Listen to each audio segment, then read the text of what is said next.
2 Corinthians chapter 9 verse 8.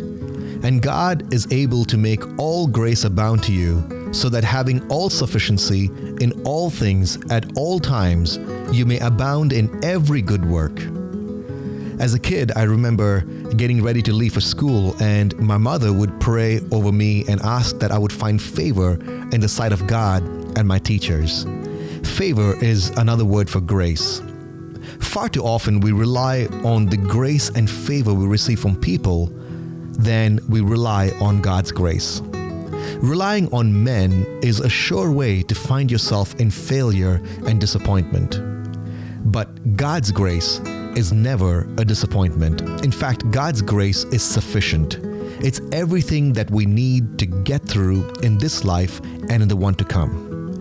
No wonder, even after Paul prays 3 times for his thorn in the flesh to be removed, whatever it was that was hindering him from living life to the max, God's response was, "My grace is sufficient for you. My power is made perfect in weakness."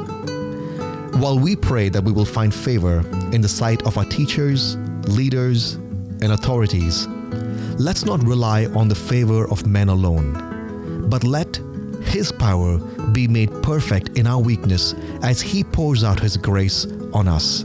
His grace is sufficient.